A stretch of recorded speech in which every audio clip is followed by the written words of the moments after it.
बिस्मिल्लाहिर्रहमानिर्रहीम। अस्सलामु अलैकुम स्टूडेंट्स, आज हम डिस्कस करेंगे 9th क्लास बायोलॉजी में हमारा एंजाइम वाला चैप्टर चल रहा था। उसमें हमने डिस्कस कर लिया था कि एंजाइम क्या होते हैं। उसके बाद हमने एंजाइम की खुसूसियात को डिस्कस किया और उसके बाद हमने कुछ डेफिनेशन डिस्कस की, जैसे कि एक्टिवेटर, इनहिबिटर, कोफैक्टर और यूजेस ऑफ एंजाइम भी हमने डिस्कस कर लिया। नेक्स्ट हमारे पास जो आज का लेक्चर है वो है फैक्टर इफेक्टिंग एंजाइम। ऐसी चीजें जो एंजाइम की एक्टिविटी को इफेक्ट करती हैं, या तो एक्टिविटी को बढ़ा देती हैं या एक्टिविटी को लो कर देती हैं। तो ऐसी चीजों को हम कहते हैं फैक्टर्स। कि वो कौन से फैक्टर्स होते हैं जो एंजाइम की एक्टिविटी को इफेक्ट करती हैं। इफेक्ट से मुराद या तो बढ़ा देती हैं या उसको लो कर देती हैं, इफेक्ट कर देती हैं। मतलब एंजाइम अपने आप जो एक्टिविटी कर रहा है उसको ये इफेक्ट कर देती है। तो उनको वो जो तीन फैक्टर है हमारे पास जो हमें डिस्कस करने हैं। पहला हमारे पास है सबस्ट्रेट कंसंट्रेशन, दूसरा हमारे पास है टेम्परेचर और तीसरा हमारे पास है पीएच। ये तीन वो फैक्टर हैं जो एंजाइम की एक्टिविटी को इफेक्ट करते हैं। सबसे पहले हम देखते हैं सबस्ट्रेट कंसंट्रेशन। सबसे पहले आपको पता होना चाहिए कि what is the meaning of substrate. हमारे पास जो रिएक्टेंट होते हैं ना, रिएक्टेंट, उनके लिए हम एक और वर्ड यूज करते हैं सबस्ट्रेट।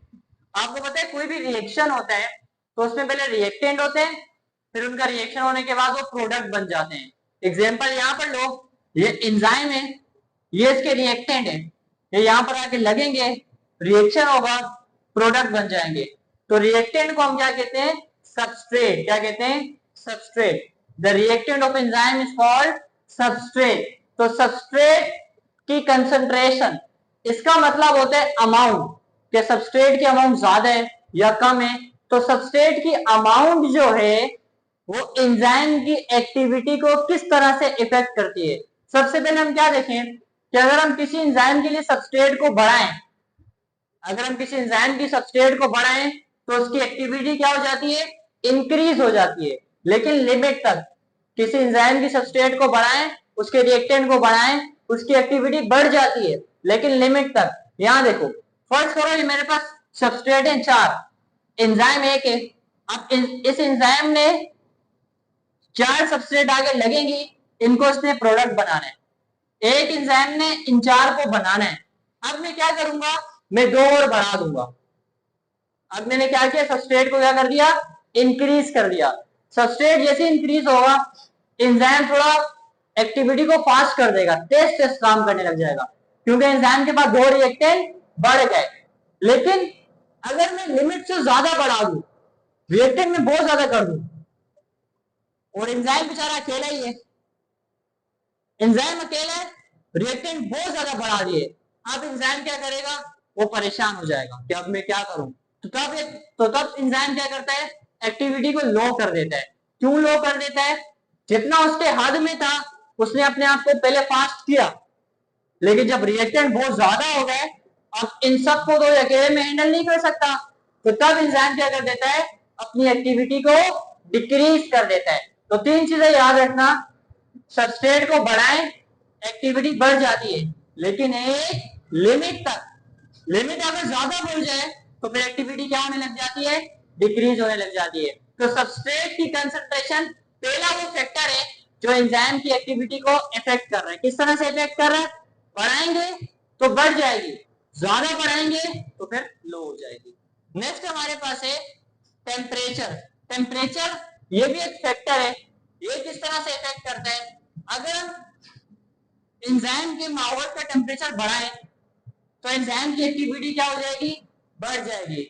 एंजाइम के माहौल का टेम्परेचर बढ़ाएं तो एंजाइम की एक्टिविटी बढ़ जाएगी। ऐसा क्यों होगा? क्योंकि जब हम टेम्परेचर बढ़ाते हैं तो उस जगह की एनर्जी हमारे पास बढ़ जाती है। हमारे पास एक एनर्जी है जिसे हम कहते हैं काइनेटिक एनर्जी। ये उस चीज में होती है जो मूव कर रही होती है। तो जब हम टेम्परेचर बढ़ाते हैं तो उस चीज की काइनेटिक एनर्जी बढ़ जाती है। जब टेम्परेचर बढ़ाऊंगा, एंजाइम की काइनेटिक एनर्जी बढ़ेगी, एंजाइम तेज तेज मूव करेगा और रिएक्शन को फास्ट कर देगा। लेकिन अगर मैं टेम्परेचर ज्यादा बढ़ा दूं तो एंजाइम क्या हो जाएंगे? डीनेचर। अब एंजाइम डीनेचर क्यों हुए? क्योंकि आपको पता है एंजाइम जो होते हैं वो किस चीज से मिलकर बने होते हैं? प्रोटीन से मिलकर बने होते हैं। और प्रोटीन जो होती है वो टेम्परेचर को ज्यादा देर तक बर्दाश्त नहीं कर सकती, वो डीनेचर हो जाती है। तो एंजाइम भी क्या हो जाएंगे, डीनेचर हो जाएंगे अगर हम टेम्परेचर ज्यादा बढ़ा दें। तो स्टार्टिंग में अगर टेम्परेचर को बढ़ाएं तो एक्टिविटी बढ़ जाएगी, लेकिन अप टू लिमिट, लिमिट के बाद बढ़ाएं तो एंजाइम क्या हो जाएंगे, डीनेचर हो जाएंगे। लास्ट हमारे पास है पीएच। पीएच का मतलब होता है पोटेंशियल ऑफ हाइड्रोजन।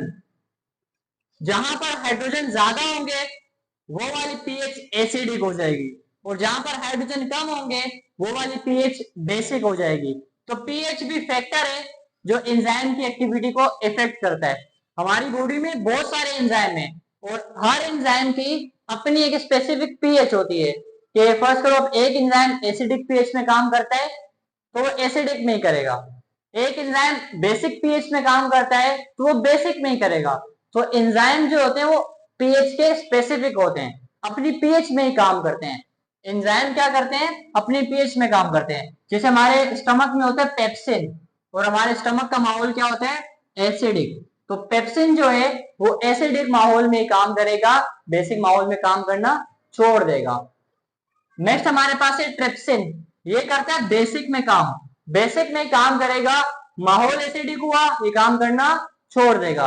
एसिडिक का मतलब क्या है, यहाँ पर हाइड्रोजन ज्यादा है, बेसिक का मतलब क्या है, यहाँ पे हाइड्रोजन लो हो गए। और एंजाइम जहां पर ज्यादा एक्टिव होते हैं उस पीएच को हम कहते हैं optimum pH. The pH in which enzyme are most active called optimum pH. Optimum pH में एंजाइम ज्यादा एक्टिव होते हैं। ठीक है, दो एग्जांपल मैंने दी, एक है हमारे पास पेप्सिन जो एसिडिक में काम करता है, दूसरा है ट्रिप्सिन जो बेसिक में काम करता है।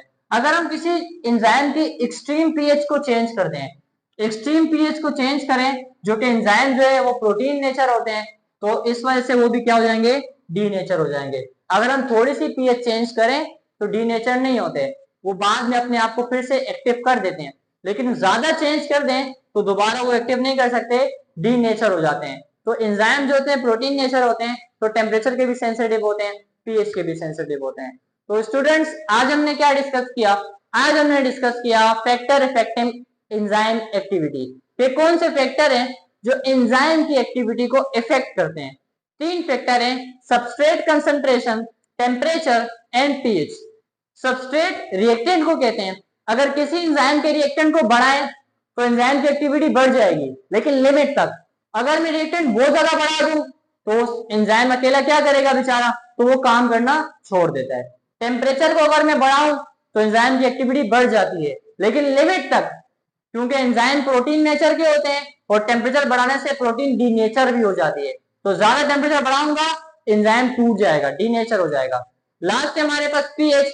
एंजाइम अपनी स्पेसिफिक पीएच में काम करता है, अगर एसिडिक में काम करना है तो एसिडिक में करेगा, बेसिक में काम करना है तो बेसिक में ही करेगा। अगर मैं पीएच को एक्सट्रीम लेवल पे चेंज करूं तो एंजाइम क्या हो जाएगा, डीनेचर हो जाएगा। और वो पीएच जहां पर एंजाइम ज्यादा एक्टिव होता है उसको हम कहते हैं ऑप्टिमम पीएच। तो स्टूडेंट्स ये था हमारा आज का लेक्चर, आई होप अच्छे से समझ में आया होगा। इंशाल्लाह मिलते हैं फिर नेक्स्ट लेक्चर में, तब तक के लिए अल्लाह हाफिज।